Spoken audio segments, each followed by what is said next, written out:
13절부터 22절까지 저와 여러분이 한 절씩 번갈아 가면서 읽도록 하겠습니다. 제가 먼저 13절을 읽습니다. 이튿날 모세가 백성을 재판하느라고 앉아 있고 백성은 아침부터 저녁까지 모세 곁에 서 있는지라. 모세의 장인이 모세가 백성에게 행하는 모든 일을 보고 이르되 내가 이 백성에게 행하는 이 일이 어찌 됨이냐. 어찌하여 내가 홀로 앉아 있고 백성은 아침부터 저녁까지 내 곁에 서 있느냐. 모세가 그의 장인에게 대답하되 백성이 하나님께 물으려고 내게로 오미라. 일이 있으면 내게로 오나니 내가 그 양쪽을 재판하여 하나님의 율례와 법도를 알게 하나이다. 모세의 장인이 그에게 이르되 내가 하는 것이 옳지 못하도다. 또 너와 함께한 이 백성이 필경 기력이 쇠하리니 이 일이 내게 너무 중함이라. 내가 혼자 할 수 없으리라. 이제 내 말을 들으라. 내가 네게 방침을 가르치리니 하나님이 너와 함께 계실지로다. 너는 하나님 앞에서 그 백성을 위하여 그 사건들을 하나님께 가져오매 그들에게 율례와 법도를 가르쳐서 마땅히 갈 길과 할 일을 그들에게 보이고 너는 또 온 백성 가운데서 능력 있는 사람들 곧 하나님을 두려워하며 진실하며 불의한 이익을 미워하는 자를 살펴서 백성 위에 세워 천부장과 백부장과 50부장과 10부장을 삼아 그들이 때를 따라 백성을 재판하게 하라. 큰 일은 모두 내게 가져갈 것이요 작은 일은 모두 그들이 스스로 재판할 것이니 그리하면 그들이 너와 함께 담당할 것인즉 이 일이 내게 쉬우리라. 아멘.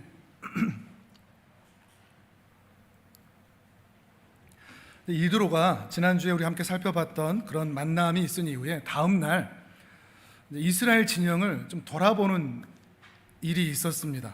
그러다가 조금 특이한 상황을 보게 되는데 재판하려고 또 옳고 그름을 따지려고 송사 때문에 모세 앞으로 이스라엘 백성들이 다 나아오는 것입니다. 그러다 보니까 뭐 한두 건이겠습니까? 이게 수백만의 사람이라면 모세도 힘들고 그리고 기다리는 이스라엘 백성들도 힘들고 옳고 그름을 따질 뿐만 아니라 율례와 법도까지 새로 가르치니 그 일이 더 힘들어서 모세에게 큰 짐이 되었던 것 같습니다. 그때 이드로가 모세가 지고 있던 어려운 짐을 지혜롭게 해결해 주는 장면이 오늘 본문이죠.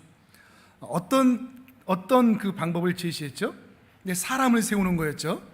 능력이 있는 사람들이라고 표현을 하면서 신앙적으로는 하나님을 두려워하고 성품으로는 진실하고 불의한 이익을 미워하는 자들을 세웠다 그럽니다. 복선이 깔려 있습니다. 신앙적으로는 성품적으로는 신앙적으로는 하나님을 두려워하고 또 성품으로는 진실하여 불의한 이익을 미워하는 자들을 세워서 이스라엘 백성들을 조직적으로 효율적으로 관리할 수 있도록 이렇게 제안하는 것입니다. 그리고 그 제안에 대해서 모세가 옳다 여기게 됩니다. 이게 뭐가 중요한가 싶기도 하겠지만 조금만 자세히 들여다보면 매우 중요한 의미가 담겨져 있습니다. 단순히 교회도 세상 조직들처럼 조직화가 되어야 하고 사람을 잘 뽑아야 되고 효율적인 그런 운영 능력이 있어야 된다라는 말을 하는 것이 아닙니다. 이것을 모세가 옳게 여겼다는 것은 지금까지 하나님께서 모세를 통하여 이스라엘 백성들의 옳고 그름을 직접 일일이 따져서 판결해 주셨던 그 특별한 방식을 이제는 하지 않게 되었다라는 말이 되기 때문입니다. 이걸 이해하시겠습니까? 이스라엘 백성들은 특별한 백성들입니다. 특별한 은혜, 특별한 구원을 받은 자들이죠. 세상 일반 사람들이 경험할 수 없는, 세상의 사람들이 일반적으로 경험하고 일반적으로 은혜를 받는 일들과는 다른 특별한 구원의 은혜를 입어 여기까지 온 사람들입니다. 우리가 알듯이 10가지 재앙, 홍해, 만나와 메추라기, 구름기둥, 불기둥과 같은 그런 특별한 은혜를 입어 여기까지 온 것이죠. 그런데 이제 이드로의 제안을 받아들임으로 인해서 그 특별한 은혜를 입은 자들이 특별한 방식으로 모세를 통하여 하나님이 직접 옳고 그름을 판결해 주시던 그 방식이 이제는 중단되게 되었다라는 의미를 담고 있기 때문입니다. 그 모세도 이것을 옳다라고 여긴 것이 의외가 되는 것이죠. 특별한 구원을 얻었지만 이제 더 이상 특별한 방식으로 이스라엘을 대하지 않으시고 세상 사람들이 흔히 살아가는 그들의 방식대로 이스라엘도 이제는 살게 될 것을 보여주는 것이라 할 수 있습니다. 조금 쉽게 이게 사실 우리의 현실하고도 매우 맞닿아 있거든요. 우리도 이스라엘의 그런 특별한 기적과 경험, 홍해와 또 만나와 메추라기와 같은 그런 특별한 기적과 이적은 직접 체험하지 않았다고 할지라도 우리는 놀라운 구원의 은혜를 받은 사람들입니다. 지난 시간에도 말씀드렸지만 이 물질 만능주의, 종교 다원주의, 또 개인이 다 신이 되어 있는 이런 시절에 우리는 유일한 하나님, 눈에 보이지 않는 하나님, 근데 그 하나님을 믿어봐야 고생이 일상인 그런 일상을 살게 된다고 할지라도 여전히 주일이면 이 자리에 나와 예배 드리고 있는 우리의 모습이 특별한 구원을 받은 신자라는 것을 확인해 주는 겁니다. 그런데 문제는 뭐냐? 구원받은 이후, 홍해 이후, 십자가 이후에는 그 특별한 방식이 우리 일상에 연결되고 지속되지는 않는다는 겁니다. 특별한 은혜로 여기까지 왔으나 우리의 일상은 세상 사람들이 사는 것 똑같이 살아가는 거죠. 이상하지 않습니까? 이스라엘 백성들도 지금 그런 자리로 가고 있는 것이고 오늘 우리도 그런 삶을 살고 있는 것입니다.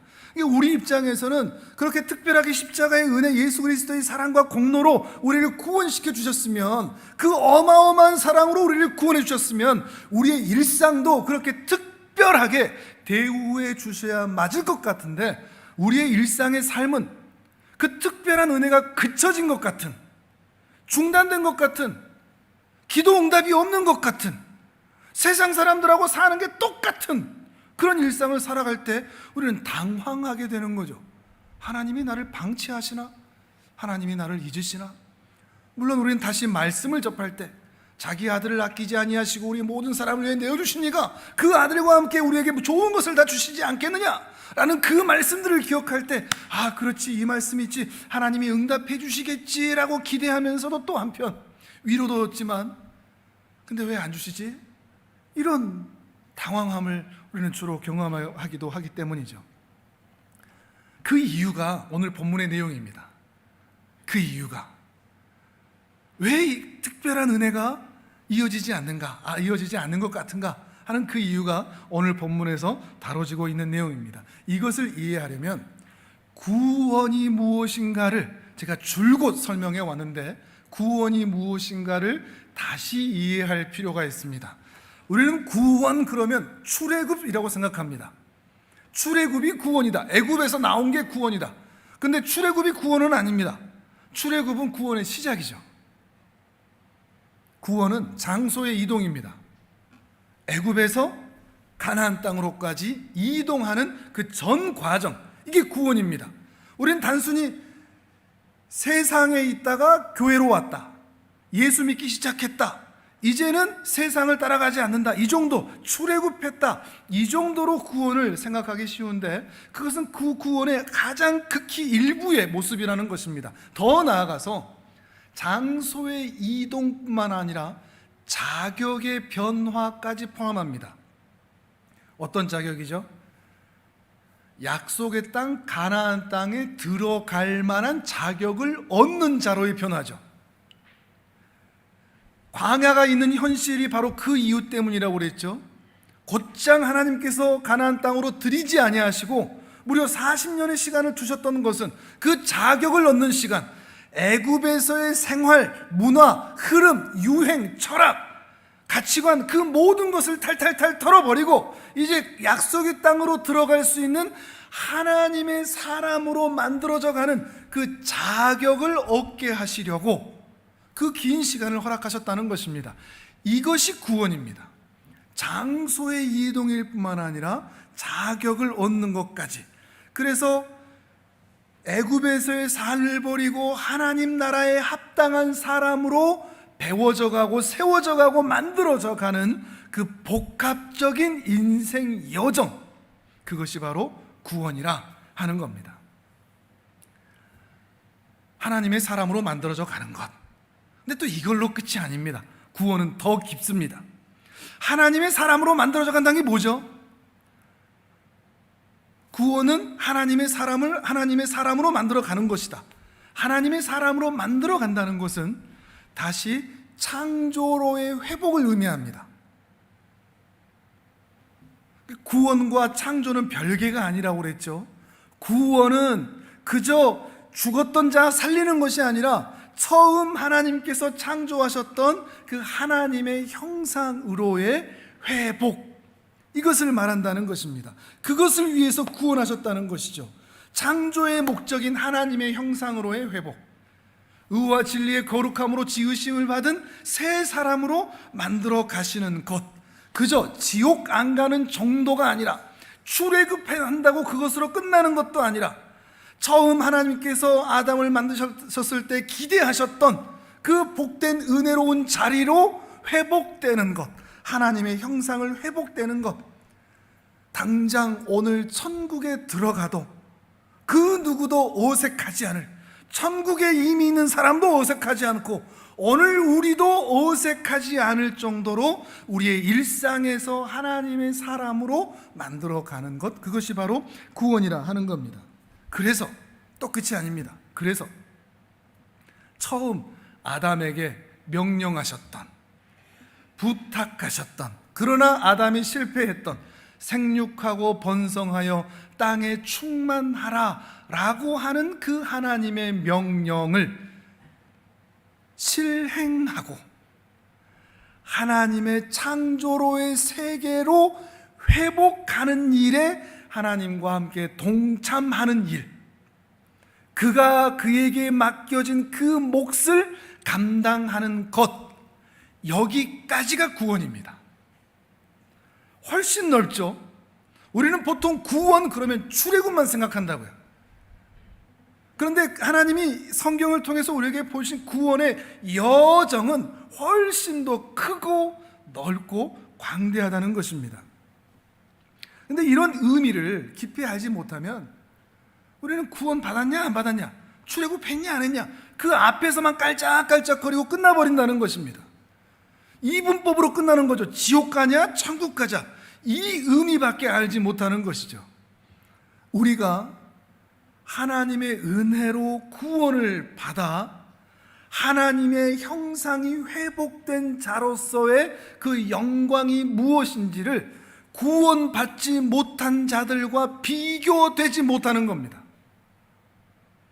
우리가 하나님 나라와 그 영광에 참여하여 하나님께서 창조하기를 원하셨던 그 세계에 일하는 자로 들어가지도 못하는 겁니다. 그리고 내가 내 삶을 통해서 하나님 나라를 새롭게 건설하는데 어떤 몫을 감당해야 되는가라는 이해조차도 갖지 못합니다. 그냥 출애굽했다, 예배 드린다, 찬송한다, 교회 다닌다, 이걸로만 생각하고 그저 하나님의 은혜와 능력을 이용해서 내 삶을 더 편하게 하는데 다른 거짓 신앙들처럼 우상들처럼 하나님을 이용할 뿐인 그 정도의 기독교가 될 수밖에 없다는 겁니다. 이렇듯이 우리는 우리 개인의 구원과 행복을 위해서 부름을 받은 것이 아니라 창조의 회복이라고 하는, 새 창조라고 하는 더 큰 주제, 더 큰 일하심을 위해 우리가 부르심을 받았다는 겁니다. 이게 구원입니다. 근데 이걸 아무리 설명해줘도 문제는 우리의 시야는, 우리 일상에서는 이 시야가 너무나 좁은 거죠. 나의 구원, 나의 행복, 좁게는 내 일상의 현실에서 어려운 문제 해결되는 것, 그래서 예수님을 힘입어서 잘 먹고 잘 사는 것, 그게 우리 현실의 목적이 되어 있습니다. 멀리는 지옥 안 가고 천국 가는 것, 이 정도에 머물러 있다는 겁니다. 그러니까 다들 그렇게 얘기하죠. 교회만 다녀라. 자녀들한테 하는 이야기, 인생이 어따 된다라는 이야기를 가르칠 여력이 없습니다. 교회만 다녀, 예배만 드려, 그 아이의 생각이 어떠하든지 마음이 어떠하든지 예배 드리고 있고 교회 다니고 있으니까 됐구만, 충분하구만, 이런 인식이 바로 거기에서 나오는 겁니다. 출애굽에 대한 인식이 구원의 전부라고 여기는 것 때문이 말이죠. 그러다 보니 더 큰 하나님의 창조의 세계로의 회복이라고 하는 이 주제에 대해서 관심도 없고 중요함도 느끼지 못하고 필요성도 느끼지 못한, 그게 지난 시간에 말씀드렸듯이 이 시대의 흐름이 되어버렸습니다. 다들 자기만 아는 거죠. 나만 행복하면 돼. 많이 넓어봐야 내 가족, 심지어는 가족도 필요 없고 그냥 나만 행복하면 되는 겁니다. 나만 잘 살면 되는 겁니다. 이웃을 돌아볼 여력이 없습니다. 오히려 이해를 하지 못합니다. 내가 왜 다른 사람을 위해서 땀을 흘려야 되지? 내가 왜 다른 사람을 위해서 내 돈을 써야 되지? 나 먹기도 바쁘고 그것 가지고 내가 더 풍성하게 살 수 있는데 라고 하는 인식이 이 시절에, 이 시대에 우리 모두에게 팽배해져 있는, 우리의 이미 가치관이 되어버린 그런 시절을 우리가 살아가고 있다는 것입니다. 그런데 바로 이 벽을, 이 현실의 벽을, 이 시절에 공중에 권세 잡은 자가 하나님과 우리 사이를 가로막아버린 이 공중의 벽을, 이 신앙의 벽을, 이 막힌 벽을 뛰어넘는 것이 우리 신자의 책임이기도 합니다. 오늘은 그런 이야기들을 오늘 본문을 통해서 함께 나눠보려고 합니다. 자, 마태복음 5장을 함께 보겠습니다. 화면을 함께 보시죠. 오늘 화면으로 다 함께 보셔도 되겠습니다. 마태복음 5장 43절에서 45절까지 같이 읽겠습니다. 시작. 또 내 이웃을 사랑하고 내 원수를 미워하라 하였다는 것을 너희가 들었으나 나는 너희에게 이르노니 너희 원수를 사랑하며 너희를 박해하는 자를 위하여 기도하라.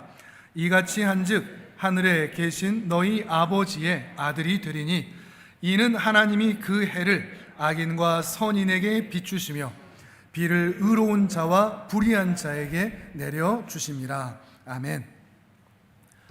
우리가 가지고 있는 마음의 주머니와는 너무나 다른 하나님의 어마어마한 마음의 주머니를 보게 됩니다. 하나님은 구원받은 당신의 자녀들에게만 사랑해 주시는 분이 아니라는 말입니다. 하나님은 구원받은 자나 구원 안 받은 자나, 이제 이것 때문에 우리는 속상할 수 있습니다. 서운할 수도 있고요. 현실에서 그것 때문에 사실 서운하기도 하고요. 그런데 하나님은 훨씬 더 크신 분이셔서 의로운 자나 불의한 자나, 악한 자나 선한 자나, 교회 다니는 자나 안 다니는 자나 똑같이 해를 비춰주시고 비를 내려주시는 크고 거대하고 광대한 하나님이다 라는 말씀을 예수님께서 하고 계시는 것입니다. 하나님은 구원받은 우리들만의 하나님이 아니라 온 세계와 온 우주와 온 역사와 모든 사람들의 주인이시고 온 세상을 지금도 그 사랑과 공의와 정의로 다스리고 있는 하나님이십니다. 특히 하나님은 공평하게 구원받은 자나 그렇지 않은 자나 공평하게 사랑을 행하시고 정의를 행하시는 분이십니다. 그래서 그 하나님이 그렇게 크고 거대하고 광대한 마음 주머니를 가지고 계신 분이시기 때문에 소위 그 자녀라고 불리는 우리들에게도 그 하나님의 마음을 좀 닮아달라고 요청하시는 겁니다. 원수가 핍박하냐? 그러면 하나님은 내 편, 예수 안 믿는 너희는 사탄의 편라고 편가르지게 하지 말고 원수조차도 사랑하고 너희를 핍박하는 자를 위해서도 기도하는 그 거대하고 큰 아버지의 큰 아들이 되어달라라고 요청하시는 것이죠. 이러한 의미들을 오늘 좀 신학적인 용어, 어렵지 않은 용어입니다. 일반 은총 그리고 특별 은총이라는 용어를 통해서 조금 더 설명을 드리겠습니다. 특별 은총이라는 것은 쉽게 말하면 구원과 관련된 겁니다. 구원하신 은혜, 우리가 받은 은혜가 특별 은총이죠. 예수 밖에, 교회 밖에 있는 사람들은 이 특별 은총을 받지 않았죠. 예수 안에 있는 우리들만 받은 구원과 관련된 은혜가 특별한 은총, 특별한 은혜입니다. 근데 일반 은총이 있습니다. 이 일반 은총은 구원받은 자를 포함하여 세상 모든 사람에게 베푸시는 하나님의 호의와 선물을 가리키는 것입니다. 믿는 자들에게는 특별한 구원의 은혜를 더하시지만 믿지 않는 자들에게도 하나님의 이 일반적인 은혜를 베푸신다는 것입니다.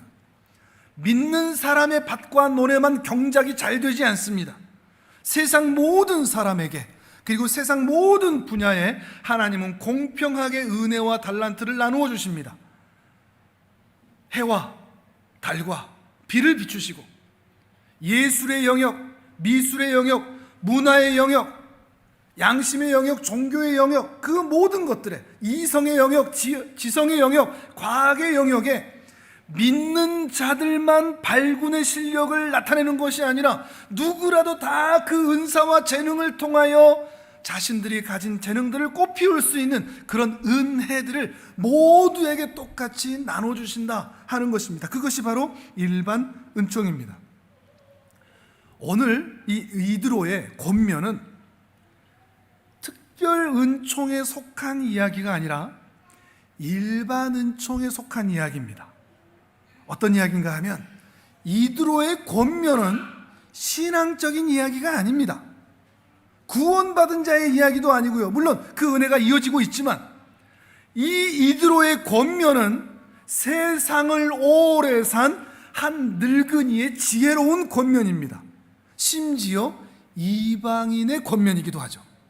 그런데 모세가 이방인이 엉뚱한 소리 한다라고 물리치는 것이 아니라 그 이방인의 지혜마저도 하나님께서 이 세상에게, 사람들에게 베풀어 주신 은혜와 지혜의 측면에서 충분히 하나님 나라에 속한 것이라는 것을 인정한 사건이 된다는 것입니다.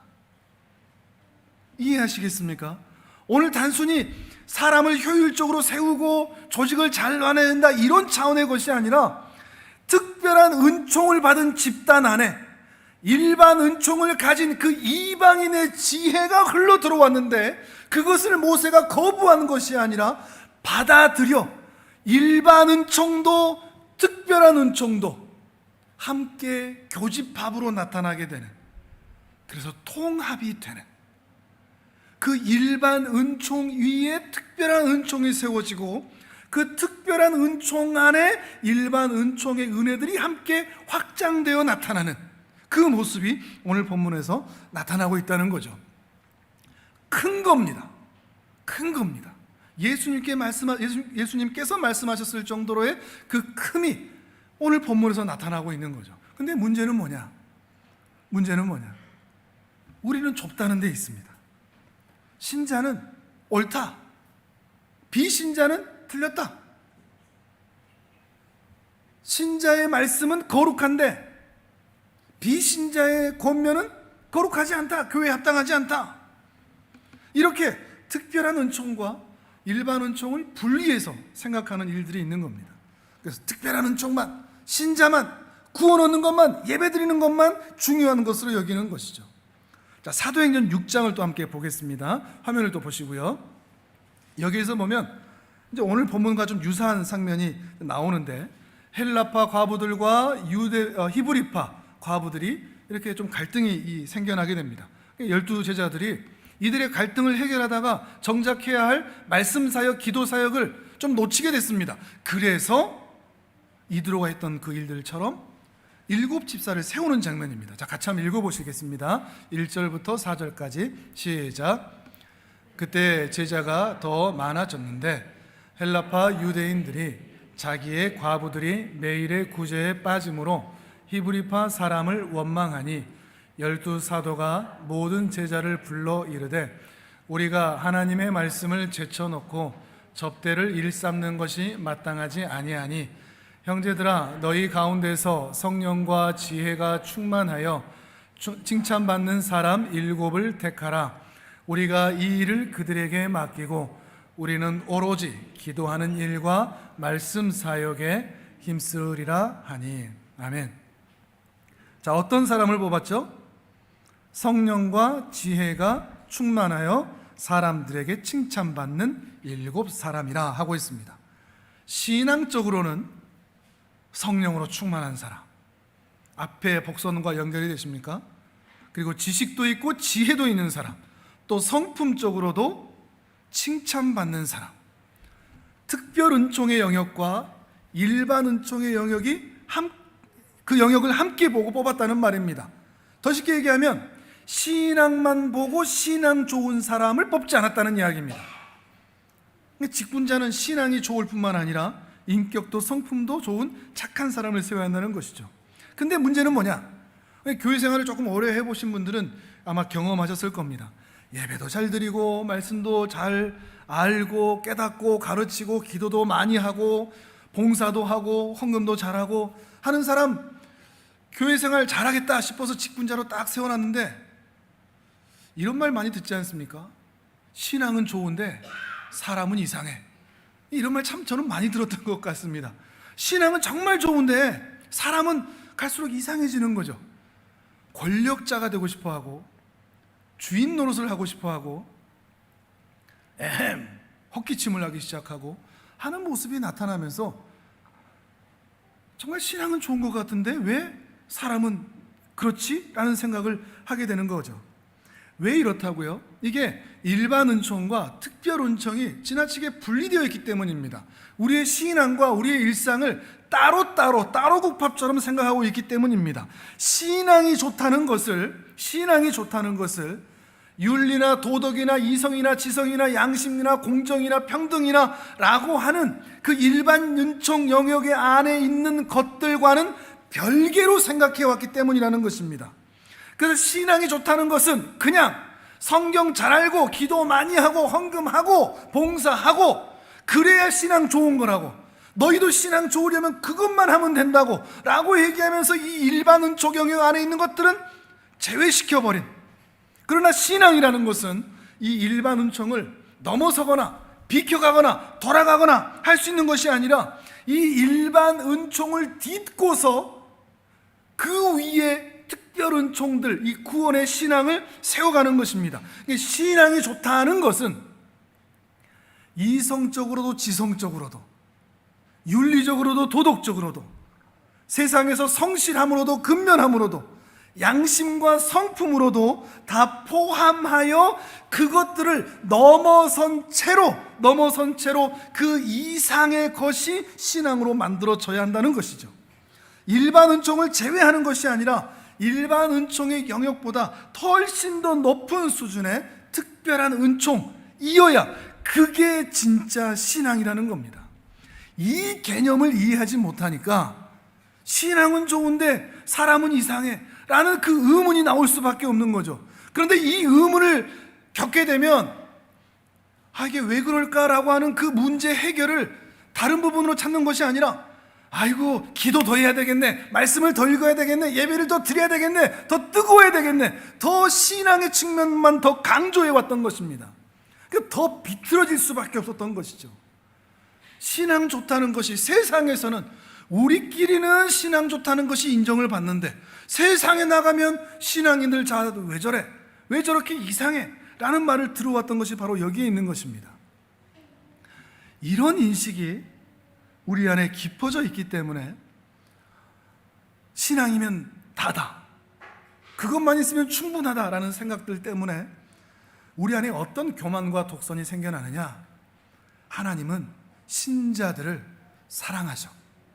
그러니까 우리를 보호하시고 우리를 책임지시고 우리를 인도하셔. 우리는 교통사고도 안 날 거야. 어려운 일도 생기지 않을 거야. 평생토록 하나님이 다 책임지실 거야. 모든 사업에 하나님이 복 주시고 교회 가는 모든 일에는 하나님께서 놀라운 은혜들을 베풀어 주실 거야. 기도하면 다 하나님이 응답해 주셔. 그러니까 기도해. 이걸 믿음이라고 해왔습니다. 우리 많이 봐왔죠. 이런 부류의 분들을 말이죠.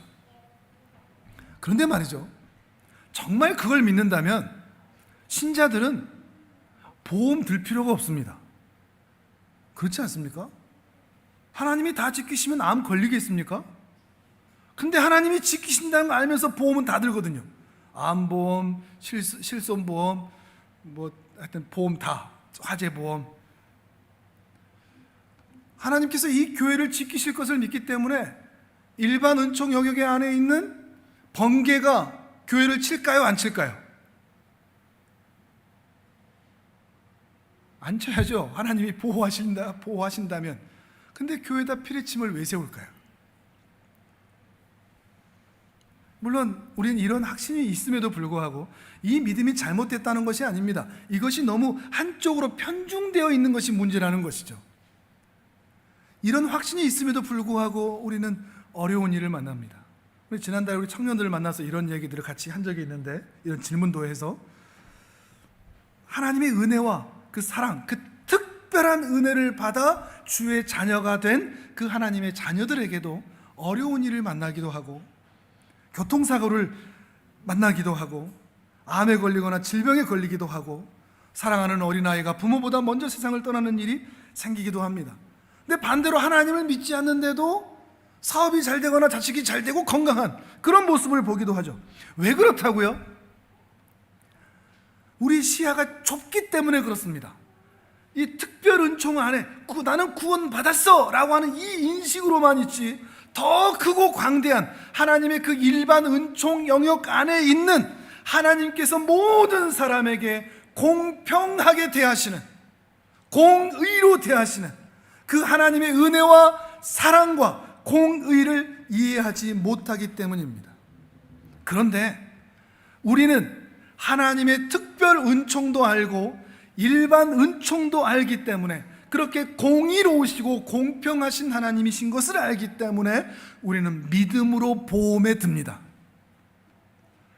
우리는 믿음으로 교회 꼭대기에 피리침을 세우는 겁니다. 암에 걸리고 질병에 걸려도 하나님께 기도만 하고 끝내는 것이 아니라 믿음으로 병원으로 가는 겁니다. 그것이 신앙입니다. 공평하신 하나님을 알기 때문에 내가 비록 하나님의 큰 은혜를 입어 이 자리에 나와 있으나 공평하신 하나님께서는 내게도 질병을 주실 수 있다. 내게도 고난을 주실 수 있다. 내게도 속앓이를 할 문제들을 끊임없이 주실 수 있다 라고 하는 그 하나님의 일하심을 깨달아 알기 때문이라는 것입니다. 그럼에도 불구하고 안 아프고 안 다치고 안 힘들었으면 좋겠지만 힘들 수도 있고 어려울 수도 있다는 사실을 알면서도, 그래서 때로는 하나님께 서운한 감정이 들기도 하면서도 여전히 하나님 그 앞에 나와 앉아 있는 것이 신앙입니다. 내가 잘 되든지 아니 되든지 하나님은 변함없이 하나님이시기에 내가 있어야 할 그 자리를 끝까지 지키는 것, 그것이 바로 신앙이라 하는 거죠. 그런데 이런 이해를 정말 고집스럽게 거부하는 모습도 참 많이 봐죠. 힘든 일 만났어? 무조건 기도해. 하나님이 다 주셔. 기도해. 새벽 기도하고 철야 기도하고 무조건 무릎 꿇어. 금식하고. 성경이 안 믿어져? 무조건 믿어. 덮어놓고 믿어. 무조건 예배 드려. 천지창조가 진짜일까요? 동정녀 탄생이 진짜일까요? 이런 사단 마귀가 이러면서 무조건 믿어! 라고 가르치는 일들도 있죠. 이런 경우들이 지나치게 한쪽에 편중된, 그러면서 종교적인 열심에 좀 집착되는 그런 모습을 보이는 일들이 있는 거죠. 그렇게 하는 자신은 모르는 겁니다. 나는 지금 말씀을 읽고 있고 하나님의 특별한 은총 안에 있고 구원을 받았고 예배 드리고, 그러니까 나는 믿음이 좋은 사람이네. 결론만 날 뿐이죠. 옆에서 나를 이상하게 여긴다는 것을 이해하지 못한 채, 감지하지 못한 채 내가 이 종교적인 영역 안에 있으니 나는 신앙이 좋은 사람이라고 생각하는 것입니다. 나를 반대하고 해코지 하는 모든 사람들을 사단 마귀라고 여기는 거죠. 소위 요즘에 좀 많이 부각되는 곳이 신천지뿐만 아니라 전광훈류, 이 사람들이 이런 형태를 참 많이 보이는 것 같습니다. 이런 사람들하고는 신앙생활하는 거 정말 어렵습니다. 왜냐하면 무섭습니다. 자기들은 무조건 다 옳거든요. 이해가 안 되고 대화가 안 되거든요. 이런 사람들은 정말 어렵습니다. 자신들만 특별하다고 여기기 때문이죠. 이 특별한 은총이 당연히 소중한 것이고 필요한 것이고 이 은혜를 힘입었기 때문에 우리가 오늘 예수 안에 있는 것이지만, 그렇다고 해서 일반 은총의 영역을 가볍게 여겨서는 안 되는 것입니다. 다시 반복하지만 이성과 지성, 양심과 도덕, 윤리와 공평과 성실과 근면, 정직, 그 위에 우리의 신앙을 세울 수 있어야 된다는 것입니다. 그러니 자녀들에게 있어서, 우리의 이웃들에게 있어서 신앙만 좋으라고 말해서는 안 됩니다. 인생을 알아야 된다고 가르쳐야 됩니다. 훨씬 더 큰 겁니다. 제가 청년들을 만나서도 이런 얘기들을 좀 자주 하는 편입니다. 예배를 잘 드렸냐, 똑바로 봤냐, 설교를 잘 요약했냐, 이런 얘기 잘 하지 않습니다. 그런 얘기 잘 물어보지도 않습니다. 인생이 무엇인지를 알게끔 더 넓혀가는 일들을 해갑니다. 그래서 열심히 공부하라고 합니다. 하나님이 은혜 주실 거니까 적당히 살아. 그럼 하나님이 책임져 주셔라고 가르치지 않습니다. 공평하신 하나님을 알기 때문이죠. 하늘창고 사역으로 교회 안에 들어온 분들에게도 마찬가지입니다. 지금까지 참 힘드셨죠? 하나님께서 이 예배 드리니 당신의 인생을 책임져 주실 것입니다 라고 말하기는 하지만 그게 전부는 아닙니다. 맞긴 맞으니까. 그런데 건강이 회복되거든 일하십시오. 열심히 일하십시오. 돈을 모으고 저축하십시오. 그래야 당신에게 행복한 가정 그리고 미래가 주어집니다. 제가 세상적이어서가 아닙니다. 속물이어서도 아닙니다. 공평하신 하나님을 너무나 잘 알기 때문입니다. 이런 일반 은총의 이해가 정말 중요한 겁니다. 이 일반 은총을 근거로 한 말씀도 성경에 굉장히 많습니다. 이번에 갈라디아서 6장의 말씀을 또 화면을 보면서 같이 읽도록 하겠습니다. 시작. 스스로 속이지 마라. 하나님은 업신여김을 받지 아니하시나니 사람이 무엇으로 심든지 그대로 거두리라. 자기의 육체를 위하여 심는 자는 썩어질 것을 거두고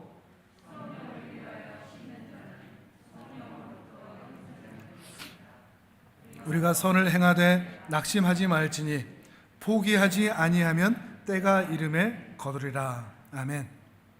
심는 대로 거둔다. 철저한 자연 법칙이죠. 일반 은총의 영역입니다. 기독교인은 신앙 좋은 사람은 안 심어도 거두게 하신다 라고 성경은 가르치지 않습니다. 왜요?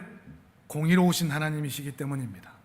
공평하신 하나님이시기 때문입니다. 다만 차이가 있습니다. 뿌린 대로 거두기 때문에 더 많이 걷기 위해서 열심히 삽니다. 그러나 세상 사람들은 자기 육체를 위해서 심을 뿐입니다.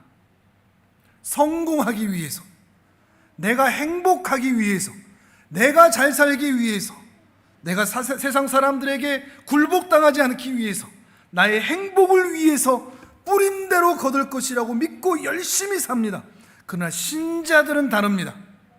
나를 위해 살지 않고 성령을 위하여, 영생을 거두기 위하여 그렇게 살아갑니다. 무엇보다도 선을 행하는 것에, 그 선을 행하는 것은 아버지를 닮은 아들로서 나만 아니라 내 이웃들, 심지어 우리 원수들까지도 먹이기 위한 그 선을 행하는 자로 살기 위해 신자는 열심히 삽니다. 더 열심히 삽니다. 공평하신 하나님이신 것을 알기 때문에 그 특별한 은총 가운데 감사하며 감동하며 하나님의 은혜를 구하며 기도하지만 또 한편 그 공평하신 하나님을 바라보며 뿌린 대로 거두실 주님을 기대하며 열심히 내 삶의 현장에서 살아낸다는 것입니다. 이번에는 마태복음 13장입니다. 마태복음 22장입니다. 또 화면을 보면서 같이 읽어보시죠. 시작. 예수께서 이르시되 내 마음을 다하고 목숨을 다하고 뜻을 다하여 주 너의 하나님을 사랑하라 하셨으니 이것이 크고 첫째 되는 계명이요 둘째도 그와 같으니 내 이웃을 내 자신같이 사랑하라 하셨으니 이 두 계명이 온 율법과 선지자의 강령이니라. 아멘. 말씀드렸듯이 세상 사람들은 자기 배만 채웁니다. 지난주에 말씀드렸듯이 이 세상의 흐름 안에 있는 우리들은 이웃을 위해서 뭔가 희생한다는 개념이 없습니다. 젊은 세대로 갈수록 더 그렇습니다. 내가 누군가를 위해서 내가 왜 내 땀을 흘려요? 내가 왜 내 시간을 들이죠? 내가 왜 내 돈을 그 사람에게, 모르는 사람들에게 나눠줘야 돼요? 누군가를 섬겨야 돼요? 이웃은 그런 의미에서 귀찮은 존재입니다. 갈수록 나 혼자라는 인식이 강해집니다. 개인주의, 이기주의, 거기에서 흘러나오고 있는 이 시대의 현상들입니다. 이 이웃은 귀찮은 존재가 됩니다. 나를 방해하는 존재, 또는 내가 얻기 위해, 가지기 위해 나와 경쟁하는 존재라고 밖에 여겨지지를 않습니다. 그러나 특별 은총의 영역 안에서 그 특별 은총을 받은 자로서 이 일반 은총의 더 큰 영역 안에 사는 우리들은 이웃에 대한 정의가 달라질 수밖에 없습니다. 신자는, 우리는 나만 위해 살지 않기 때문입니다. 그 아버지의 그 아들이니까요. 아버지를 닮아갈 수밖에 없으니까요. 하나님 나라의 가치를 아는 자로서 하나님께서 이 세상을 생육하고 번성하여 땅에 충만하여 하나님 나라, 하나님께서 세우고자 하셨던 그 창조의 아름다운 세계로 만들고자 하시는 당신의 뜻을 알고 이해하기 때문에 나도 그 일을 위해서 살아가고 싶은 그 아름다운 욕망이 있기 때문에 이웃을 이기적으로 대할 수가 없다는 것입니다. 이번에는 마태복음 25장입니다. 또 화면을 보면서 같이 읽어보겠습니다. 시작. 그때 임금이 그 오른편에 있는 자들에게 이르시되 내 아버지께 복받을 자들이여 나와 창세로부터 너희를 위하여 예비된 나라를 상속받으라. 내가 죽일 때에 너희가 먹을 것을 주었고 목마를 때에 마시게 하였고 나그네 되었을 때에 영접하였고 헐벗었을 때에 옷을 입혔고 병들었을 때에 돌보았고 옥에 갇혔을 때 와서 보았느니라. 아멘. 이렇게 하니까 그 양편에 있던 자들이 뭐라고 그랬죠? 우리가 언제 예수님을 이렇게 섬겼나요? 라고 하니까 예수님께서 뭐라고 대답하시죠? 40절입니다 40절 같이 읽어봅니다. 시작. 임금이 대답하여 이르시되 내가 진실로 너희에게 이르노니 너희가 여기 내 형제 중에 지극히 작은 자 하나에게 한 것이 곧 내게 한 것이니라 하시고. 아멘. 지극히 작은 자 하나에게 한 것이 곧 내게 한 것이다. 그러니까 우리가 만나는 모든 사람들을 다 예수님으로 알고 착한 일 많이 해라, 이 정도 차원의 것이 아닙니다. 특별 은총의 그 구원의 은혜를 입은 자가 홍해 이후, 십자가 이후 일반 은총의 영역 안에서 신자가 살아가는 일상의 보편적인 현실 가운데 하나님의 사람으로 얼마나 회복되어 있는가를 드러내는 지표가 됩니다. 이해가 되십니까? 하나님의 사람으로 얼마나 회복되어 있는가, 구원의 개념 말씀드렸죠. 창조의 그 은혜 안으로 들어가는 것. 그래서 내가 하나님의 사람으로 얼마나 회복되어 있는가라고 하는 것이 내 일상에서 만나는 지극히 작은 자에게서 행한 그 행동을 통하여 드러난다는 겁니다. 그 일들을 보면서 지금 얼마나 회복되어 있는가, 아니면 한참 뭔가 하는 것이 드러난다는 것이죠. 그리고 나에게 맡겨진 그 몫을 해내고 있는가, 이것이 바로 이 지극히 작은 자에게 드러나는 신자의 모습이라는 것입니다. 양편에 속한 자들은 그 일을 하는 것이죠. 염소편에 속한 자들은 그 일을 할 수가 없는 사람들이죠. 이해하지 못하니까. 출애굽도 되지 않았고 그 창조로의 그 회복도 이루어지지 않은 것이니까요. 다만 우리가 출애굽기 본문을 이어오면서 확인하는 것은 출애굽했다고, 홍해를 건넜다고, 만나와 메추라기 며칠 먹었다고 우리 안에 이 일반 은총의 은혜와 특별 은총의 은혜가 곧장 우리에게 완성된 은혜로 주입되지는 않습니다. 곧장 이게 나타나지 않습니다.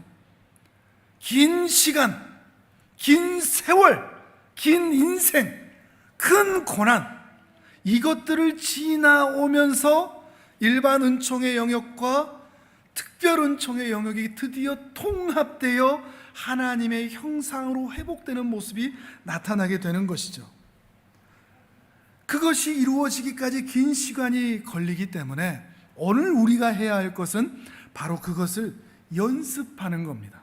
나는 구원 받았으면 됐어, 예배 드렸으니까 됐어, 우리 자식들 예배 드리고 있으니까 됐어 라고 하는 것으로 끝나는 것이 아니라 우리가 이미 받은 그 특별한 은혜와 그 구원, 그 위에다가 이성을 얹고 지성도 얹고 윤리와 도덕을 추가하고 근면과 성실을 곁들이고 양심과 성품으로 무장하고 상식과 교양을 쌓고 공정과 정직을 행하며 이런 것들을 우리의 일상에서 연습하는 삶을 살 수 있어야 된다는 거죠. 근데 문제는 세상 밖에서는 이걸 연습하는 게 너무 힘듭니다.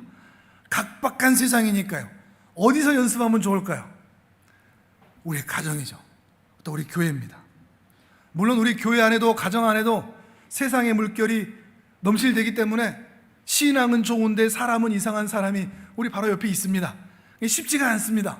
그것이 내 부모라도 내 배우자라도 내 자녀라도 교회 성도라도 직분자라도 다 마찬가지, 목사도 마찬가지고요.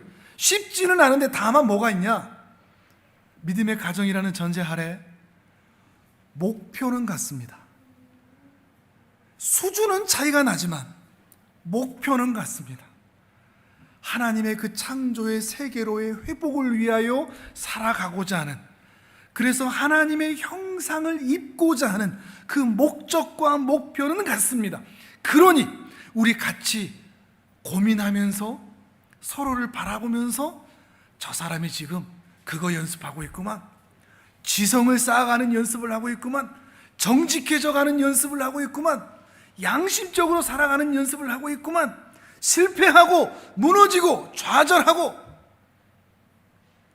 못 볼 거를 보이는 그런 모습이 있다고 할지라도 이 목표를 기억하면서 가족이니까, 교회니까 봐주는 겁니다. 손가락질 비난을 하는 게 아니라 기다려주는 겁니다. 그 싸움을 같이 해나가는 겁니다. 그걸 위해서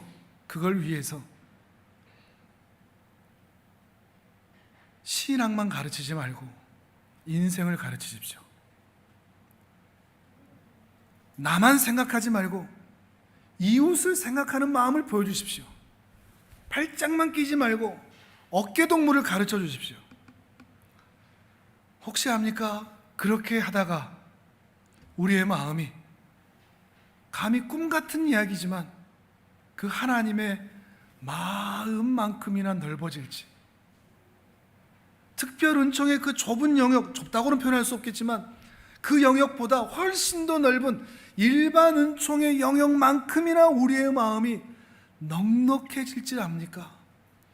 그 은혜를 우리가 사는 날 동안 주신다면 얼마나 좋을까요? 불가능한 얘기처럼 보이지만 하나님께서 예수 그리스도를 통해서 주시는 이 말씀들을 우리가 확인해 볼 때 저는 아예 불가능한 얘기는 아닐 것이라고 믿습니다. 가능한 일이니 주께서 성령을 통해서 우리에게 그 은혜들을 주시니 이 길을 걸어갈 수 있도록 우리와 동행해 주실 줄을 믿습니다. 그러니 부디 사는 날 동안 나만 아는, 교회만 아는, 내 구원만 아는 인생이 아니라 세상을 품을 수 있는, 인생을 말할 수 있는, 더 큰 하나님의 사랑을 증거하고 드러낼 수 있는, 정말 하나님을 꼭 닮은 그 아버지의 그 아들, 그 딸들로 서실 수 있기를 주님의 이름으로 축복합니다. 아멘.